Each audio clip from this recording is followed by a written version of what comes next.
Very good morning बच्चों, कैसे हैं? उम्मीद है कि आप लोग अच्छे होंगे। तो आज हम लोग वैद्युत धारा चैप्टर को आगे प्रोसीड करने वाले हैं। तो वैद्युत धारा में लास्ट टाइम में हमने कुछ डेरिवेशंस वाले पोर्शन थोड़े बहुत किए थे। अब उसी पोर्शन को आगे बढ़ाते हुए आज हम लोग एक नया टॉपिक पढ़ने वाले हैं। सबसे अच्छा टॉपिक पढ़ने वाले हैं, इंपॉर्टेंट टॉपिक पढ़ने वाले हैं। जैसे आपने अपवहन वेग पढ़ लिया था लास्ट टाइम में। अपवहन वेग का मतलब जब इलेक्ट्रॉन किसी एक निश्चित दिशा में, ऐसा नहीं है कि उसमें जिगजैग मोशन कम हो जाता है, जिगजैग मोशन तो रहता ही है, साथ साथ वो थोड़ा सा शिफ्ट हो जाते हैं। तो थोड़ा सा शिफ्ट होना स्टार्ट करते हैं तो करंट फ्लो होना शुरू करती है। जैसे आप ऐसे समझ लीजिए कि इतनी कम स्पीड है, 1 मिलीमीटर के कोटि की स्पीड है 1 सेकंड में, फिर भी इतनी बढ़िया करंट कैसे फ्लो होती है? तो उसके दो लॉजिक हैं। एक तो आप ऐसे समझ सकते हो कि जैसे साइकिल स्टैंड में साइकिल खड़ी है, एक साइकिल अगर गिर गई तो सारी साइकिल ऐसे गिर जाती खर खर खर खर। तो इसका मतलब है कि यहां पे डिस्टरबेंस, एक इलेक्ट्रॉन ऑसिलेट करेगा, सेम कंडीशन में लास्ट वाला इलेक्ट्रॉन ऑसिलेट कर जाएगा। एक तरीका तो ये है। दूसरा तरीका है, थोड़ा सा स्टैंडर्ड तरीका आगे सीखेंगे, कि जब इलेक्ट्रॉन ऑसिलेट करता है मतलब त्वरण उत्पन्न करता है, दोलन करेगा तो त्वरण उत्पन्न करेगा, और जैसे ही त्वरित आवेश होगा वो विद्युत चुंबकीय तरंगें उत्पन्न करता है। तो विद्युत चुंबकीय तरंगों के रूप में ऊर्जा संचरित होती है। तो इसलिए बहुत तेजी से आप देखते हैं कि स्विच ऑन करो तुरंत लाइट आ जाती है, स्विच ऑन करो तुरंत लाइट आ जाती है। इसका लॉजिक हमने बताया, दो लॉजिक। क्योंकि इलेक्ट्रॉन का वेग तो बहुत कम है ना बेटा, इतने कम वेग में तुम सोचोगे कि जैसे मान लो तार है तो वहां स्विच ऑन किए, यहां वाली लाइट कैसे जल गई? तो इतने लंबे तार में इलेक्ट्रॉन इतनी जल्दी कैसे फ्लो हो पाए जब वो 1 मिलीमीटर 1 सेकंड में जा रहे हैं? वो भी मान लो कोटा से पावर स्टेशन से लाइट आ रही होती तो वहां से लाइट यहां तक आने में तो 10-20 साल लग जाते। हमारे बच्चों के बच्चे लाइट जला, हम लाइट जलाते तो हमारे बच्चों के बच्चे उसका मजे लेते कि हाँ रे यार उजाला हुआ। तो उससे बचने का क्या मतलब, उसका ऐसा होता तो नहीं है रियलिटी में। स्विच ऑन लाइट आ गई, तो स्विच ऑन लाइट आ गई तो उसका लॉजिक हमने दोनों बताया कि एक तो जैसे साइकिल स्टैंड में ढेर सारी साइकिल हो, या आप एक स्कूल में प्रेयर के लिए रो में खड़े होते हैं तो थोड़ी थोड़ी कुत्ते ही करते हैं ना, भी धक्का मार देते हैं तो खर खर खर खर गिर जाते हैं। तो वो देखो एक का डिस्टर्बेंस है, कई लोगों को डिस्टर्ब करता है। ऐसे एक इलेक्ट्रॉन का ऑसिलेशन है, कई लोगों को ऑसिलेट करा देता है। इस तरह से स्विच ऑन करंट फ्लो, इसमें टाइम ड्यूरेशन नहीं होता है। आपको ये नहीं दिखता है कि हमने स्विच ऑन किया, बैठे इंतजार कर रहे हैं अभी पंखा चलेगा पंखा चलेगा, और कहीं बीच में लाइट चली गई तब तो हो गया खेलना। तो ऐसे इसलिए नहीं होता है बेटा। तो इसी को हम लोग आगे प्रोसीड करने वाले हैं। आज बहुत अच्छा डेरिवेशन पढ़ने वाले हैं, वैद्युत धारा तथा अपवहन वेग में संबंध। वैद्युत धारा को आई से और अपवहन वेग को वीडी से, ड्रिफ्ट वेलोसिटी से प्रदर्शित करते हैं। तो इसके लिए डायग्राम आपको हमने बताया था। ये डायग्राम बड़ा पॉपुलर है, बहुत काम आने वाला है, तो बार बार इतना यूज होने वाला है, तो इसको आप लोग ऐसे ध्यान रख लें परमानेंट। तो माना एक L लंबाई का चालक तार है जिसे बैटरी से जोड़ने पर चालक तार में उपस्थित इलेक्ट्रॉन बैटरी के धन सिरे की ओर आकर्षित होने लगते हैं। बेटा ये तो पुरानी रामचरितमानस है कि नहीं है? देखो ये tin tin tin tin tin tin tin, सब लोग इधर भाग गए। तो जितने इलेक्ट्रॉन थे सब एक डायरेक्शन में भागने लगते हैं। ऐसा नहीं है, ये सिर्फ शो किया जा रहा है कि एक डायरेक्शन में भागने लगे, ये एक्चुअल में ऐसे करते हैं। लेकिन पहले वो यहीं से शुरू होते थे। जब आपने ये बैटरी नहीं लगाया था, पोटेंशियल डिफरेंस विभवांतर नहीं लगाया था, तब वो यहीं से शुरू किए। देखना यहां से डिचिक डिचिक डिचिक डिचिक डिचिक डिचिक डिचिक डिचिक डिचिक वही है। हम थोड़ी देर बाद आए, हमने कहा कहां तक पहुंचे बेटा? कह रहे वही है साहब, अभी कुछ डिस्प्लेसमेंट। तो उनका कुछ फायदा नहीं हुआ ना, अपन को करंट थोड़ी मिलेगी। लेकिन अभी देखना, एक इसको ये पॉइंट बना देते हैं, ये पेन वाला पॉइंट है। अभी यहां से स्टार्ट हुआ, थोड़ी देर बाद हमारे कहां पहुंचे? कहीं यहां पहुंच गए साहब। तो इतनी दूर ट्रेवल कर गए ना बेटा, इसी को कहते हैं ड्रिफ्ट कर गए। तो ऐसे सब लोग थोड़ा सा जब विभवांतर लगाते हैं, मतलब ये सिरा पॉजिटिव कर देते हैं, तो सब लोग आकर्षित होते हैं। अब कुछ लोगों का क्वेश्चन आया था कि साहब ये तो कूद कूद के बाहर आ जाएंगे। अब जब ये चालक तार काहे के लिए लगाया, झुंझुना बजाने के लिए लगाया है। जब ये चालक जैसे ही तार मिलेगा इनको, तार के माध्यम से ये तुरंत आ जाएंगे ना। चलते चलते चलते चलते ये मरीले हो जाएंगे, ऊर्जा कम होगी। बैटरी कहेगी ले बेटा ऊर्जा, फिर आगे बढ़। बैटरी का काम होता है ऊर्जा प्रदान करना, इलेक्ट्रॉन प्रदान करना नहीं है, समझ लीजिए। फिर वो ऊर्जा भाग गए, अब चलेंगे।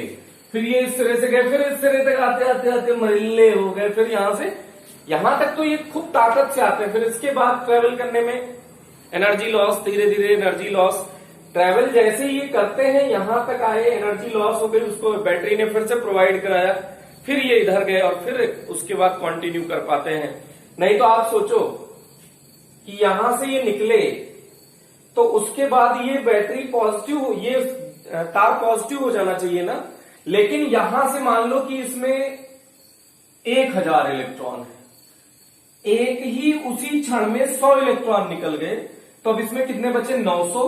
तो उसी क्षण इसमें से कितने प्रवेश कर गए बेटा 100, तो नेट अभी भी कितना है 1000, क्योंकि 100 निकले 100 प्रवेश कर गए, तो ये कॉन्टिन्यू चलता रहता है। इसीलिए वो तार आवेशित, तार का ये सरफेस ऐसे ऐसे आप सोचे कि ये तार पे नेट आवेश कुछ आ जाता है, तो ऐसा नहीं है, ये चालक तार के माध्यम से कॉन्टिन्यू रहते हैं। ओके, तो ये तो हमने पढ़ा अपवहन वेग कैसे उत्पन्न होता है।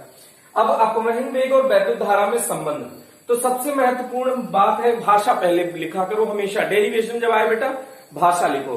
तो माना L लंबाई का चालक तार है, जिसे बैटरी से संयोजित करने पर, बैटरी B लिख दो या फिर बैटरी हिंदी में लिख दो, बैटरी से संयोजित करने पर चालक में उपस्थित इलेक्ट्रॉन बैटरी के धन से की ओर आकर्षित होते हैं। माना चालक में उपस्थित एकांक आयतन में उपस्थित इलेक्ट्रॉनों की संख्या स्मॉल है ना, ये बहुत इंपॉर्टेंट है बेटा। ये कितने में है एकांक आयतन में, इतने से आयतन में n है, तो एकांक आयतन और ले लो 2n, एकांक आयतन और ले लो 3n, तो ऐसे v आयतन पूरा ले लो, तो 3 4 5 6 डॉट डॉट डॉट पूरा कितना है v, तो nv हो जाएगा ना। v आयतन में जो टोटल इलेक्ट्रॉन प्रेजेंट होंगे उनकी संख्या कितनी हो जाएगी n इंटू v। समझने की कोशिश करना, ये छोटा सा टर्म है लेकिन कंफ्यूज करता है। एकांक आयतन में कितने इलेक्ट्रॉन उपस्थित हैं n, तो अगर एकांक एकांक ऐसे दो एकांक ले लेते तो 2 इंटू n होता, n जुड़ जाता ना बेटा। ऐसे 3 भाग ले लेते तो 3n हो जाता। ऐसे पूरा v भाग ले लिया, अगर इसका आयतन v है, लंबाई l और इसके अनुप्रस्थ काट का क्षेत्रफल a है, तो इसका आयतन कितना हो जाएगा v, तो v आयतन में कितना उपस्थित होगा nv। ये बात समझ में आई कि नहीं आई? तो यहीं से शुरुआत करेंगे इसकी भाषा कि एकांक आयतन में उपस्थित, माना एकांक आयतन में, कुल मिला के हमको वैद्युत धारा चाहिए बेटा। कुल मिला के हमारा टारगेट क्या है, वैद्युत धारा निकालना है। तो I चाहिए, I equals Q by T चाहिए। अगर हमको Q मिल जाए, T मिल जाए, तो धारा मिल जाएगी, यही हमको करना है नौटंकी। तो अभी टारगेट है Q निकालने का, फिर समय बराबर दूरी बटे चाल से तुरंत समय निकल जाएगा, तो दोनों को डिवाइड करोगे धारा मिल जाएगी, तो इसमें कोई स्ट्रेस लेने की जरूरत नहीं है। तो हमारा पहला मोटो, हमारा पहला टारगेट क्या है, आप क्या निकालने की कोशिश करें, Q निकालने की कोशिश करें। तो सबसे पहले चर्चा क्या कर रहे हैं कि एकांक आयतन में भाषा के बाद जो ये चित्र बना है उसकी भाषा लिखेंगे, उसके बाद ये लाइन लिखेंगे बेटा। हमेशा भाषा में छोड़ देता हूं आपके लिए कि आप उसे लिखा करें, प्रैक्टिस रेगुलर करोगे तभी फायदा मिलेगा। रेगुलर भाषा लिखा करो तभी बोर्ड में आप लिख पाओगे, और अगर कंपटीशन लेना है तो भाषा की कोई जरूरत नहीं है। एकांक आयतन में उपस्थित आवेश Q बराबर क्या हो जाएगा बेटा n इंटू ई। तो V आयतन में उपस्थित आवेश, बस यही गणित था, उपस्थित आवेश Q इक्वल्स n, E तो रहेगा और V आयतन था। अब V तो दिया नहीं है लेकिन लंबाई और क्षेत्रफल दे रखा, अनुप्रस्थ काट का क्षेत्रफल, तो आयतन इक्वल्स होता है क्षेत्रफल इंटू लंबाई, क्षेत्रफल इंटू लंबाई। ये कौन सा क्वेश्चन आया, लंबाई गुणा चौड़ाई को क्षेत्रफल लिख सकते हो, ऊंचाई L लिख दो, ऐसे समझ लो।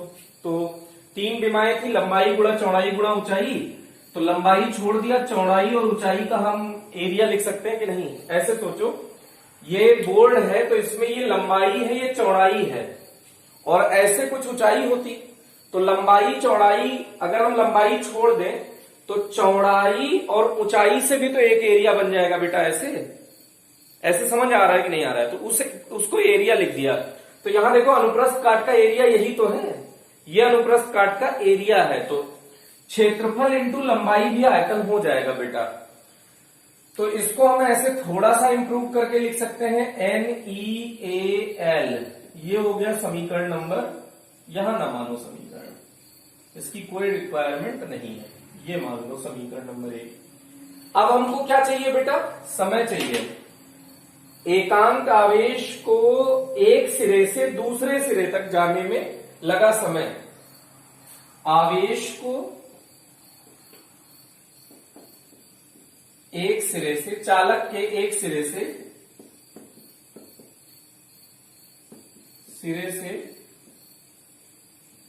दूसरे सिरे तक जाने में लगा समय। ये तुमको ट्रिक बताइए बेटा, इसका अभी ये इसको लिख मत देना, ये लास्ट में हमको I equals Q upon T चाहिए। ध्यान कैसे रखेंगे, क्या कैलकुलेट करते हैं? अरे हमको कैसे पता चलेगा सर, हमको I निकालना है, हमको Q निकालना है, हमको T निकालना है। तो ये मरेली वाली बात समझने के लिए हमने पहले बता दिया कि I equals Q upon T होता है। अब T निकाल लो, खेल हो जाएगा। तो समय बराबर दूरी, यहां से यहां इलेक्ट्रॉन को चलने में कितनी दूरी है बेटा? तो आंसर है L दूरी है। चाल कितनी होगी? कुछ लोग कह रहे साहब ये ढिच्चुक ढिच्चुक भी चलता है और ऐसे भी चलता है, तो हमको कौन सा चाहिए? जो जितना शिफ्ट हुआ है, क्योंकि धारा तो वही बनाएगा ना बेटा, तो वो वेग कौन सा है? BD। अब ये इसको समीकरण नंबर 2 मान लो। चालक में प्रवाहित होने वाला धारा, चालक में प्रवाहित धारा I इक्वल्स क्या होता है बेटा? Q/T। समीकरण 1 और 2 से मदद मांग लो बेटा, समीकरण Q का मान दे दो, NEAL। T का मान कितना है? L अपॉन VD, लल्लू उड़ गए, NEAVD।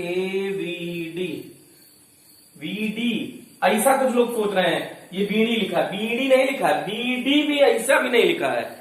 V वेग है, इसको डिनोट कर रहे हैं ड्रिफ्ट से। ये शर्ट है, ये कॉलर है। कुछ लोग शर्ट से बड़ी शर्ट ऐसे बनाते हैं, डी ऐसे बना दिए, कॉलर ऐसे, उड़नछू टाइप लगोगे बेटा, ऐसे उड़ रहे हो, लग रहा है चिड़िया बन गए। तो ऐसे कॉलर उससे शर्ट से बड़ी नहीं हो सकती। तो ये भी गलत तरीका है, ये भी गलत तरीका है, ये छोटा सा डी बनना चाहिए। तो I बराबर NEAVD, I बराबर NEAVD, I बराबर NEAVD। ये रिलेशन आ गया बेटा अपना। कौन सा रिलेशन आ गया? I बराबर NEAVD। N क्या है? Number of electron. बहुत लोग ऐसे याद करते हैं, V ना, I बराबर VD, VD को V मान लो, ENA, वीना।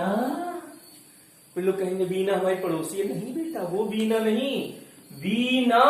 वी माने वेलोसिटी, ई माने इलेक्ट्रॉन का, जो इलेक्ट्रॉन इसमें होंगे, नंबर ऑफ इलेक्ट्रॉन्स। सॉरी, ई क्या है? इलेक्ट्रॉन पर आवेश। एन क्या है? Number of electrons. और ए क्या है? एरिया। इससे बेहतर है ये ध्यान रखना। तो लेकिन आप इसको भी ऐसे भी ध्यान रख सकते हो कि वीना के रूप में, आई बराबर वीना, है ना। कुछ लोग तो भावुक हो गए वीना सुन के। अब देखो ऐसे भी लिख सकते हो इसको, A इंटू वीडी बराबर आई upon any.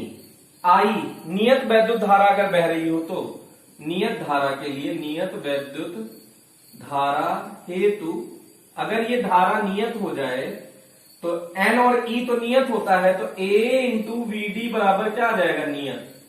A into VD बराबर क्या आ जाएगा बेटा? नियत। तो इसका मतलब है, थोड़ा सा इधर देख लीजिएगा, यहां पे हम यूज कर ले रहे हैं, थोड़ी सी जगह की जरूरत है हमको। A इंटू वीडी बराबर नियत, तो A भी उत्क्रमानुपाती, VD ऐसे लिख देना बेटा। हम बस अभी कौन सा संभालो। तो नियत अपॉन वीडी लिख देना बेटा। समानुपाती हटाते हैं, नियतांक करता है, नियतांक घटाएंगे आप समानुपाती आएगा तो समानुपाती वीडी कुल्लू कहने से व्युत क्रमानुपाती है, तो व्युत क्रमानुपाती कहोगे तो वीडी, समानुपाती कहोगे तो 1/वीडी। ओके, तो ए व्युत क्रमानुपाती वीडी, तो वीडी ज्यादा तो ए कम, और ए ज्यादा तो वीडी कम, और वीडी ज्यादा तो ए कम। मतलब जहां वेग ज्यादा होगा अनुप्रस्थ काट का क्षेत्रफल वहां कम होगा, जहां अनुप्रस्थ काट का क्षेत्रफल ज्यादा होगा वहां वेग कम होगा। मतलब अगर पाइप मोटा है, अनुप्रस्थ काट का क्षेत्रफल का मतलब ज्यादा है, मतलब पाइप मोटा है, तो वहां वेग कम होगा। पानी टुर टुर गिरता था ना, ऐसे धारा भी टुर टुर चलेगी, धीरे चलेगी। और जहां अनुप्रस्थ काट का क्षेत्रफल कम होगा, मतलब पतला तार लोगे, वहां धारा शिव शिव शिव बहुत तेज चलेगी ना। तो इसका ये मतलब है। तो यहां से ये डेरिवेशन का कंप्लीट पार्ट हो गया। वीडियो पॉज करो, जल्दी से डेरिवेशन छापो, मजे लो जिंदगी के, आगे बढ़ो। ओके, जल्दी से वीडियो पॉज करना है कि वीडियो पॉज करिए, डेरिवेशन छाप लीजिए, खटाखट खटाखट खटाखट। ओके,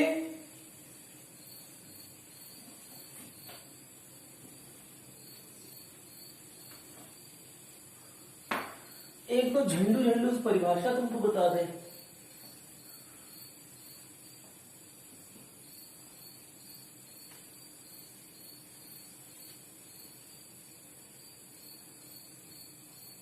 एक टर्म आता है वैद्युत चालकत्व, वैद्युत चालकत्व कैपिटल जी से प्रदर्शित करते हैं। प्रतिरोध को तो तुम जानते हो भैया, प्रतिरोध के बारे में अभी यूज होगा, ओम का नियम और ये सब अभी बताएंगे, लेकिन पहले से भी जानते हो। प्रतिरोध को कैपिटल आर से प्रदर्शित करते हैं और इसका मात्रक होता है ओम, या फिर ये सिंबोलिकली ऐसे प्रेजेंट करते हैं ओम। इंग्लिश में ऐसे लिखते हैं OHM ओम, OHM ओम, ऐसे। ये सब इसके मात्रक है बेटा, मतलब चाहे ऐसे लिख लो, ऐसे लिख लो, ऐसे लिख लो, ये होता है। तो G बराबर होता है, G बराबर 1/R। तो प्रतिरोध के किसी चालक तार के प्रतिरोध, किसी चालक तार के प्रतिरोध के व्युत्क्रम को वैद्युत चालकत्व कहते हैं। किसी चालक तार के प्रतिरोध के व्युत्क्रम को वैद्युत चालकत्व कहते हैं। बोलो बेटा, किसी चालक तार के प्रतिरोध के व्युत्क्रम को वैद्युत चालकत्व कहते हैं। तो प्रतिरोध के व्युत्क्रम को क्या भाषा लिखोगे? किसी चालक तार के, किसी चालक तार के प्रतिरोध के व्युत्क्रम को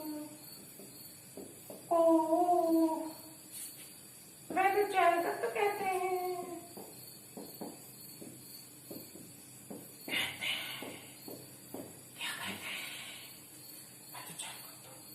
तो वैद्युत चालकत्व किसे कहते हैं? प्रतिरोध के व्युत्क्रम को वैद्युत चालकत्व कहते हैं। किसी चालक तार में, ये तो स्टाइल मारना पड़ेगा ना, थोड़ा स्टाइलिश बनाने के लिए ऐसे कह रहे हैं प्रतिरोध के व्युत्क्रम को वैद्युत चालकत्व कहते हैं, तो टेंशन हो जाएगी, कहेंगे इतना छोटा सा परिभाषा। और थोड़ा सा ऐसे, किसी चालक तार के प्रतिरोध के व्युत्क्रम को वैद्युत चालकत्व कहते हैं, तो सुनने में थोड़ा स्टाइलिश लगता है, अच्छा लगने लगता है, तो इसलिए थोड़ा सा स्टाइलिश बोलने के लिए ऐसे बोलते हैं। अच्छा, अब प्रतिरोध का मात्रक क्या होता है?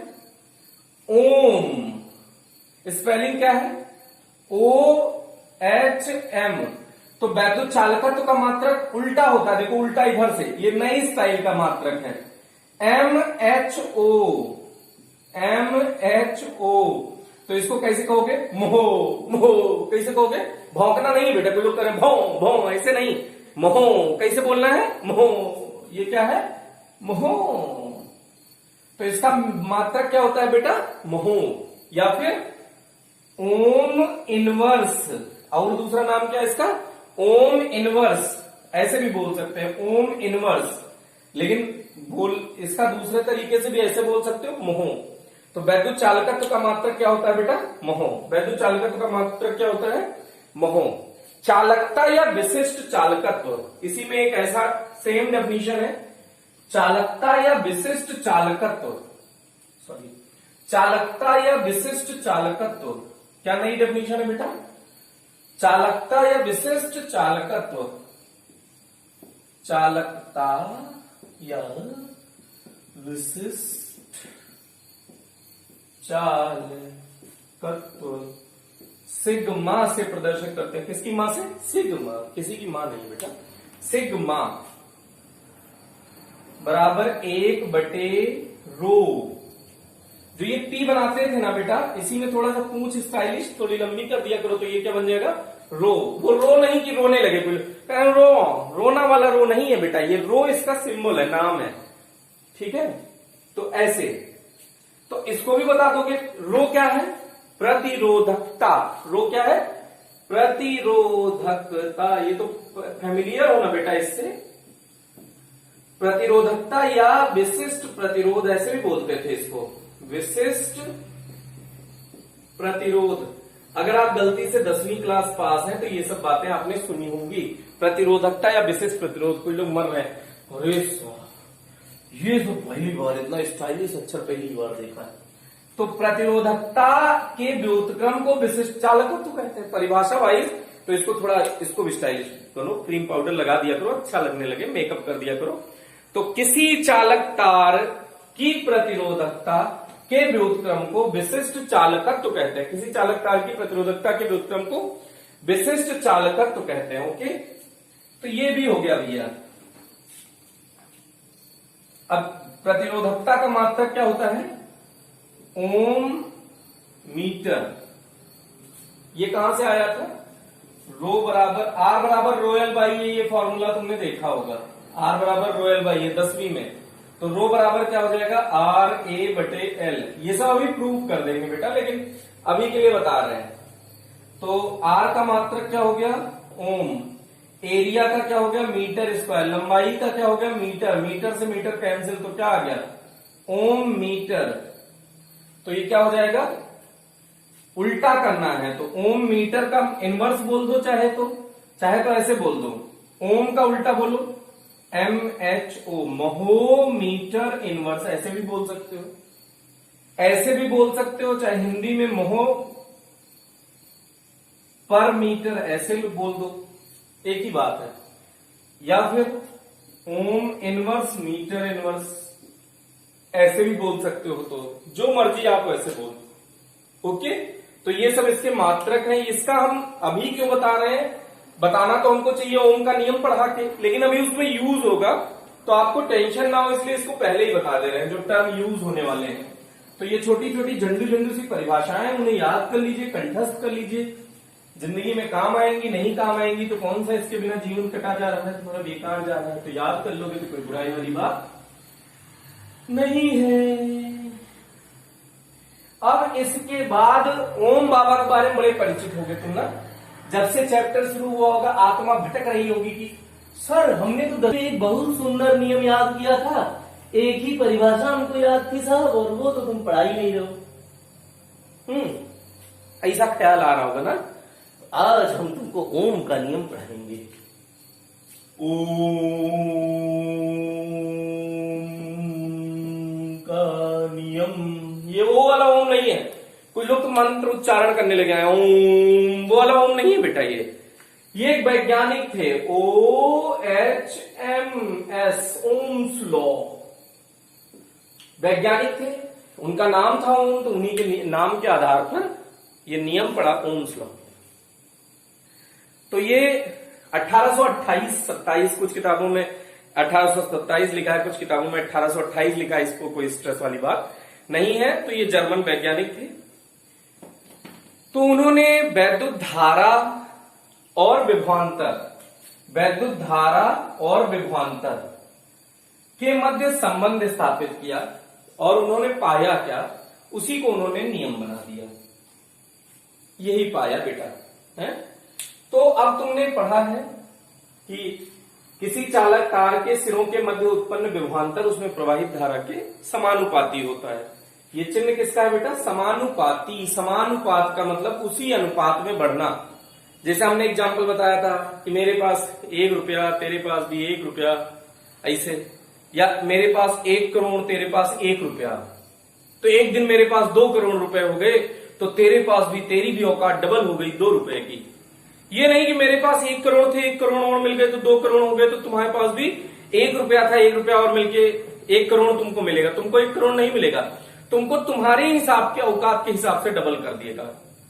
हमको हमारी औकात के हिसाब से जब हम डबल होंगे तब तुम तुम्हारी औकात के हिसाब से डबल हो जाओगे। जैसे मेरे पास 1 करोड़ था, अब 2 करोड़ हो गया, तो तुम्हारे पास 1 रुपया था, तो तुम भी तुम्हारी औकात का 2 गुना हो जाओगे, 2 रुपया।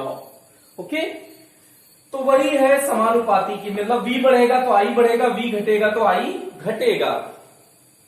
तो इसको थोड़ा सा 10वीं में तुमने पढ़ा था यही, अब इसको थोड़ा स्टाइलिश बनाना है ना। तो जब किसी चालक तार की भौतिक अवस्था, ये कोई चालक तार है ना बेटा, इसको बैटरी से कनेक्ट किए हो, किससे? बैटरी से कनेक्ट कर दिए हो। तो जब किसी चालक तार की भौतिक अवस्था, जैसे ताप, इसका ना बदलो, दाब, इसका क्षेत्रफल उत्तरफल ना बदल दो कि खींच के लंबा कर दिए, मोड़ दिए, ये सब कुत्तई नहीं करनी है। तो जब ताप, दाब, क्षेत्रफल इत्यादि में परिवर्तन ना किया जाए तो ये भौतिक अवस्थाएं बदल रहे हैं। जैसे ताप, हम इसका कैलकुलेशन कर रहे थे, तुम धीरे से गए, इसको नीचे से गर्म करने लगे, कहे सर आपकी रीडिंग गलत आ रही है, तो तुमने हरामखोरी की है ना बेटा, तो इसलिए रीडिंग गलत आ रही है। वायुमंडलीय दाब है 1 एटमॉस्फेयर, तुमने किसी विधि से वहां 2 एटमॉस्फेयर दाब लगा दिया, पूरी रीडिंग की डॉट डॉट डॉट हो जाएगी, मतलब रीडिंग खराब हो जाएगी। तो ये नहीं करना है। मतलब ताप, दाब, क्षेत्रफल, क्षेत्रफल का मतलब च्युइंगम देखियो, इसे खींच के लंबा कर दो, तार को खींच के लंबा मत कर दो, तार को मरोड़ के छोटा मत कर दो, ऐसे कुछ नहीं कर सकते आप, तब की बात है। तो जब किसी चालक तार की ताप भौतिक अवस्था, इसको क्या कहते हैं? भौतिक अवस्था। तो जब किसी चालक तार की भौतिक अवस्था जैसे ताप, दाब, क्षेत्रफल इत्यादि में परिवर्तन ना किया जाए, फिर से बोलो, जब किसी, ये मेकअप लगा रहे हैं, सुंदर बना रहे हैं बेटा बस। तो जब किसी चालक तार की भौतिक अवस्था जैसे ताप, दाब, क्षेत्रफल इत्यादि में परिवर्तन ना किया जाए तो चालक के सिरों के मध्य उत्पन्न विभवांतर, चालक के सिरों के मध्य उत्पन्न विभवांतर, मतलब यहाँ का विभव ज्यादा, यहाँ का कम, तो धारा ऐसे बहने लगेगी। यहाँ का विभव ज्यादा, यहाँ का कम, तो धारा ऐसे बहने लगेगी। तो जो विभवांतर होगा, धारा उसके समानुपाती होगी। विभवांतर का मतलब आपको बता दें ऐसे, जैसे समझो ये तल है ऐसे, तो यहां से कोई चीज लुढ़काओगे और यही ऐसा तल होता तो यहां से लुढ़काते तो किसमें तेजी से गिरती गेंद? इसमें कि इसमें? तो आंसर है इसमें। तो इसका मतलब है कि इसका विभव ज्यादा है, इसका विभव कम है, ऐसे समझ सकते हो। तो विभवांतर ज्यादा है, इसका देखो 0 में कुछ है, 0 से बहुत कुछ है, तो विभवांतर ज्यादा है, तो इसका वेग ज्यादा होगा, मतलब ज्यादा तेजी से ये चलेगा, तो धारा भी ज्यादा बहेगी। ठीक है, जैसे ढलान ज्यादा बना दोगे तो पानी तेजी से बहता है ना, तो वही पानी जैसा समझो। वैद्युत धारा जब भी जिंदगी में कंफ्यूज हो, पानी जैसा सोचो कि पानी होता यहां तो कैसा होता, पानी होता तो कैसे बहता। अगर पानी सोच पा रहे हो तो वैद्युत धारा तुरंत सोच ले जाओगे। तो वैद्युत धारा और पानी का डिट्टो सिमिलरिटी है। जैसे आपने 11वीं क्लास में वाटर के बारे में बहुत सारे कैरेक्टर पढ़े हैं, तो यहाँ वैद्युत धारा के सेम कैरेक्टर होंगे, हम आपको दिखा भी देंगे हर जगह पे।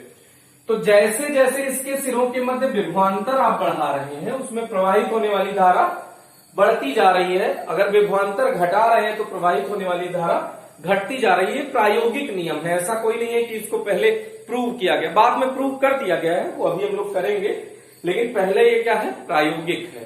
तो ये प्रयोग करके ओम ने देखा। तो चालक, जब किसी चालक की भौतिक अवस्था जैसे ताप, दाब, क्षेत्रफल इत्यादि में परिवर्तन ना किया जाए तो चालक के सिरों पर उत्पन्न विभवांतर चालक में प्रवाहित होने वाली धारा के समानुपाती होता है। बोल दो बेटा, जब किसी चालक तार की भौतिक अवस्था जैसे ताप, दाब, क्षेत्रफल इत्यादि में परिवर्तन ना किया जाए तो चालक में प्रवाहित होने वाली धारा, चालक के सिरों के मध्य उत्पन्न विभवांतर उसमें प्रवाहित होने वाली धारा के समानुपाती होता है। ओके, तो ये लिख सकते हैं, आप खुद से ही लिख लीजिएगा। आप इसको लिखें क्या, फिर से एक बार चाहे सुन लो। जब किसी चालक तार की भौतिक अवस्था जैसे ताप, दाब, क्षेत्रफल इत्यादि में परिवर्तन ना किया जाए तो चालक के सिरों के मध्य उत्पन्न विभवांतर उसमें प्रवाहित होने वाली धारा के समानुपाती होता है। तो जब समानुपाती हटाते हैं तो एक चिन्ह आता है, एक नियतांक आता है जिसे चालक तार का प्रतिरोध कहते हैं। यहां R एक नियतांक है, R एक नियतांक है, नियतांक है जिसे चालक का प्रतिरोध या अवरोध,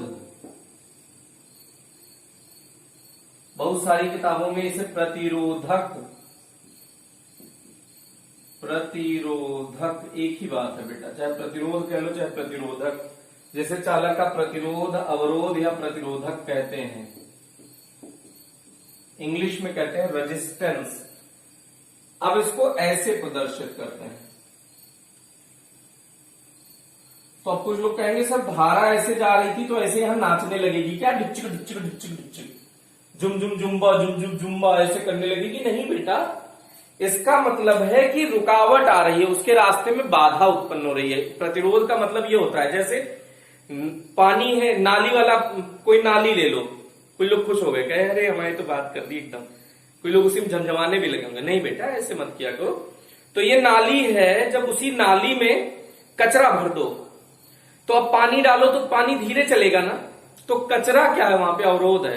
अब कचरा ऐसे कोई जुम जुम जुम्बा जुम्बा टाइप थोड़ी है, इसमें जुक जुक जुक जुक जुक जुक ऐसे थोड़ी कचरा होता है।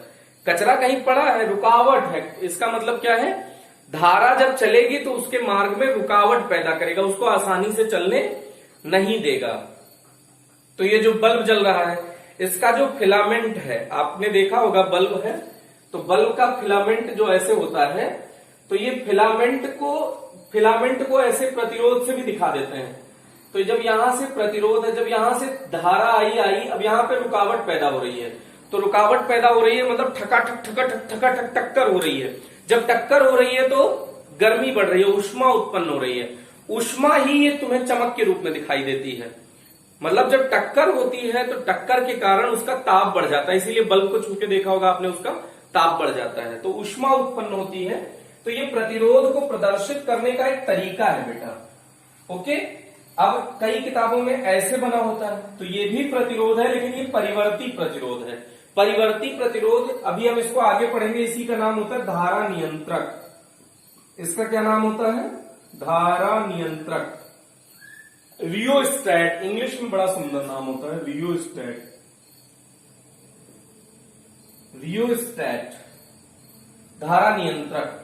कई जगह पे ऐसे भी दिखाया जाता है, ये ऐसे बना दिया, ये तीर ऐसे बना दिया, तो ये भी धारा नियंत्रक का ही सिंबल है, ये भी धारा नियंत्रक का सिंबल है। मतलब परिवर्ती प्रतिरोध, प्रतिरोध यहां भी है, लेकिन प्रतिरोध हमारे कंट्रोल में है कि जब हम चाहेंगे बदल देंगे, कम कर देंगे या बढ़ा देंगे। जैसे आप टीवी में देखते हैं, रिमोट से साउंड कम कर दिया, तो इसका मतलब वहां पे प्रतिरोध परिवर्तित कर रहे हैं। आप जो बटन दबा के इसकी आवाज कम तेज कर रहे हैं, तो आप उसके प्रतिरोध में कमी और वृद्धि कर रहे हैं बेटा। तो ये है इसका मतलब प्रतिरोध का।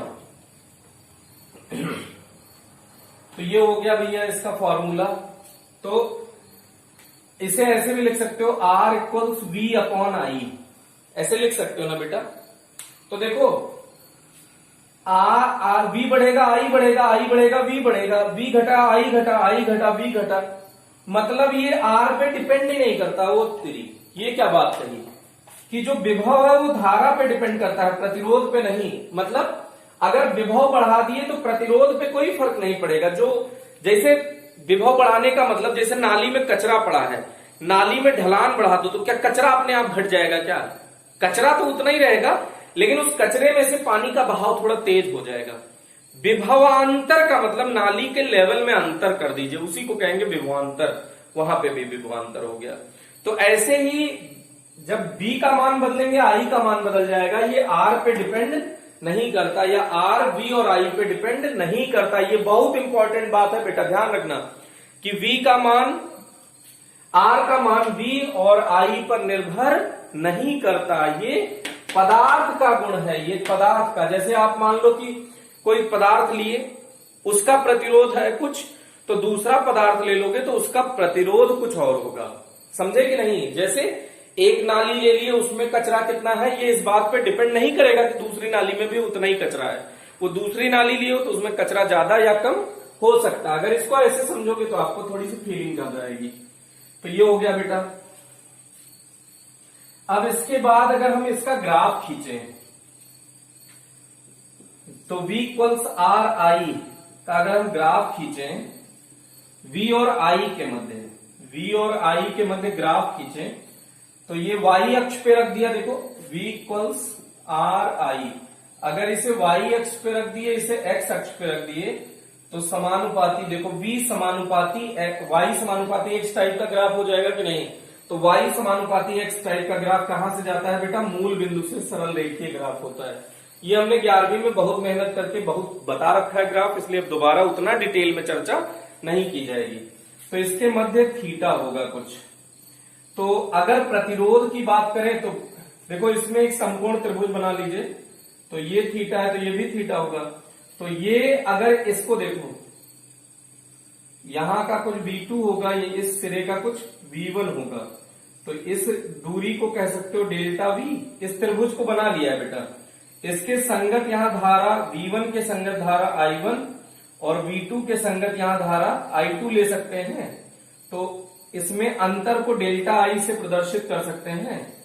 तो यहां पे ऐसे लिख सकते हो इस त्रिभुज में tan थीटा इक्वल्स क्या होता है, tan थीटा बराबर लंब बटे आधार। तो लंब कितना है बेटा, पहले लिख देते हैं, लंब बटे आधार। तो लंब कितना है डेल्टा V, आधार कितना है डेल्टा I।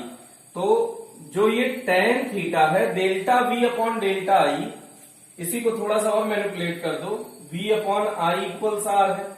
तो डेल्टा V डेल्टा I, अगर इसमें परिवर्तन ले लोगे तो भी तो R ही होगा, क्योंकि R इस पे डिपेंड नहीं करता। तो ये क्या है R, और यही क्या आपने निकाला है tan थीटा। तो जो इसमें tan थीटा होता है वो प्रतिरोध को प्रदर्शित करता है। अगर VI के मध्य ग्राफ खींचा जाए, ध्यान देना बेटा, V और I के मध्य ग्राफ खींचा जाए तो tan थीटा उसके प्रतिरोध को प्रदर्शित करता है। ध्यान देना, y अक्ष पे V लिया है, x अक्ष पे I लिया है। कंफ्यूज करने के लिए अभी हम आपको क्वेश्चन पूछेंगे।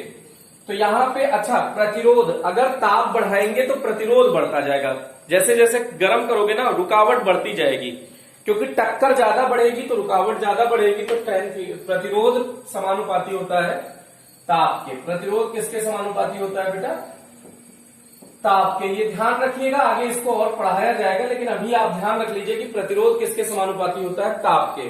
तो इस पे क्वेश्चन कैसे पूछा जाता है वो आपको बताते हैं। अगर ये ग्राफ आपने सीख लिया है तो ग्राफ पर आधारित क्वेश्चन कैसे पूछे जाते हैं, और इस पे अक्सर पूछा जाता है। बोर्ड के लिए तो बहुत इंपॉर्टेंट है, एक आध दो बार इसको शुरू में IIT और मेडिकल में भी पूछा गया है, फिर उसके बाद ये पॉपुलर बहुत ज्यादा इसीलिए हो गया।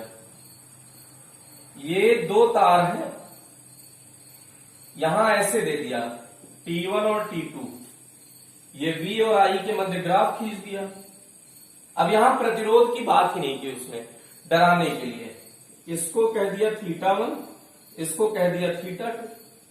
ओके, अब यहां पे आपसे पूछा है कि किस का ताप अधिक होगा, T1 का कि T2 का, कि तो आप इसके लिए कैसे बताएंगे कि कौन से में ताप अधिक होगा या कौन से तार का प्रतिरोध अधिक होगा। A और B में किस तार का प्रतिरोध अधिक होगा और किस तार का ताप अधिक होगा।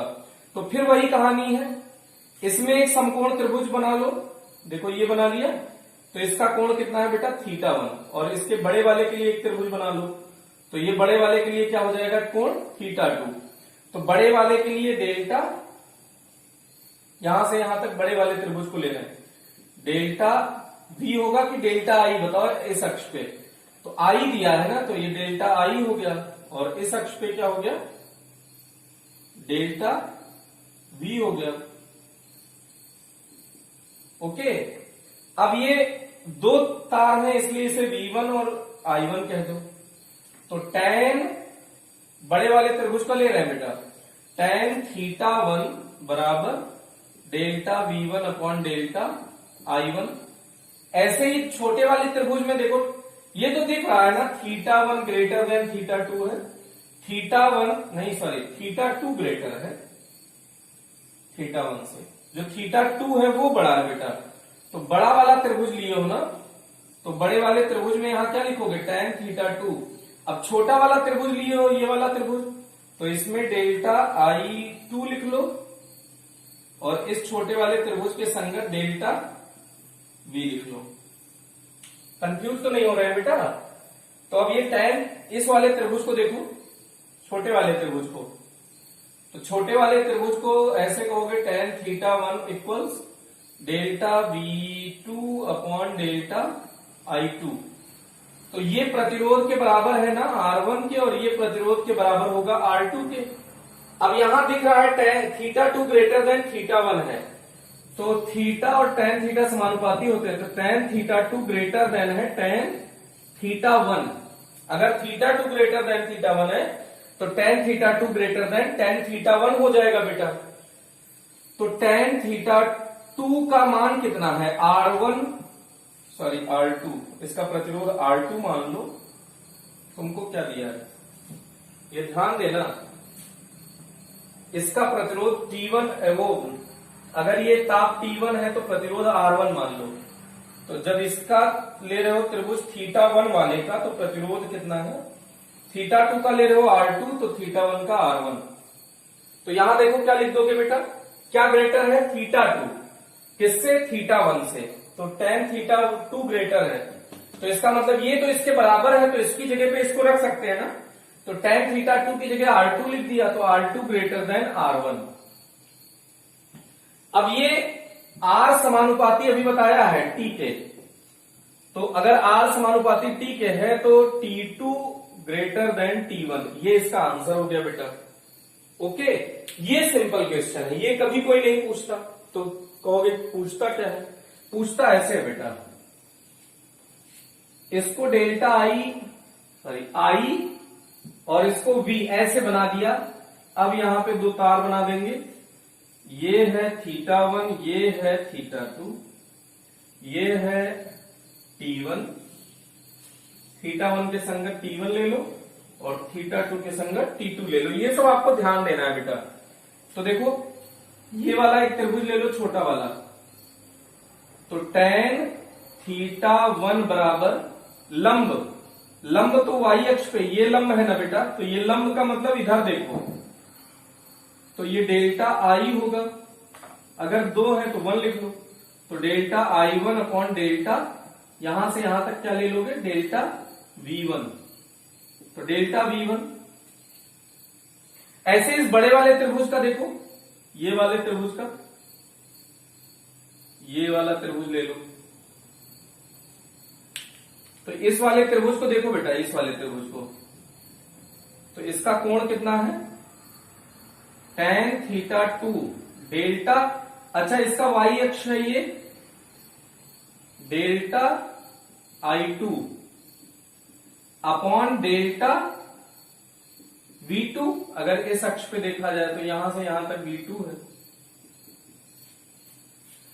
ठीक है। लेकिन ये delta I upon delta V का कोई फॉर्मूला नहीं होता, देखो R इक्वल्स होता है delta V upon delta I। तो अगर ये उल्टा हो गया, देखो delta I upon delta V हो गया है, तो ये भी तो उल्टा हो जाएगा बेटा, अरे हो जाएगा कि नहीं हो जाएगा। तो यहां देखो ये हो गया 1/R1 और ये हो गया 1/R2। ओके, समझने की कोशिश करना बेटा, ये कंफ्यूज करेगा, इसीलिए अक्ष बदल देते हैं, y की जगह x और x की जगह y लिख देते हैं। अब देखो यहां दिख रहा है ना, θ2 ग्रेटर है θ1, θ2 ग्रेटर है θ1, तो tan θ2 ग्रेटर देन हो जाएगा tan θ1 के, tan θ1 के। अब tan θ2 का मान कितना है, 1/R2 ग्रेटर हो जाएगा 1/R1 के, 1/R1 के। तो जब इसको पलटा जाता है ना बेटा, तो इनइक्वलिटी जो ये चिन्ह होता है ये मुंह इसका बदल जाता है। क्यों, इधर देखो, अगर इसका तिरछा गुणा करो, ये हो जाएगा R2, ये हो जाएगा R1, तो R1 इधर आ जाएगा, तो R1 ग्रेटर देन R2, तो R समानुपाती T होता है, इसमें कोई दिक्कत नहीं है, तो T1 सब ग्रेटर हो जाएगा T2 से। तो यहां T1 ग्रेटर है, नीचे वाला ग्रेटर है बेटा ऊपर वाले से, और यहां देखो T2 ग्रेटर है T1 से, ये पहले वाले का आंसर है। पहले वाले में अगर V और I का ग्राफ बनाया हो, तो जो ग्राफ का कोण ज्यादा होगा उसका प्रतिरोध ज्यादा होगा और विभव वो ताप ज्यादा होगा। जिस ग्राफ का V I के मध्य अगर ग्राफ खींचोगे, तो जिस वाले तार का कोण ज्यादा होगा उसका प्रतिरोध ज्यादा होगा, ताप ज्यादा होगा। जिसका कोण कम होगा उसका प्रतिरोध कम होगा और ताप कम होगा। लेकिन अगर ये IV ग्राफ दिया है, IV, तो जिसका कोण कम है, देखो θ1 कम है, तो उसका प्रतिरोध ज्यादा है। जिसका कोण कम है उसका प्रतिरोध ज्यादा है और उसका ताप भी ज्यादा है। ये उल्टा है बेटा। तो ये ग्राफ में ये कंफ्यूजन इस टाइप का होता है, तो इसको आप अच्छे से नोट कर लीजिए। तो इसके बाद फिर हमको अगला डेरिवेशन करना है। तो आज के लिए इतना ही रखते हैं, फिर नेक्स्ट लेक्चर में मिलते हैं। Thank you.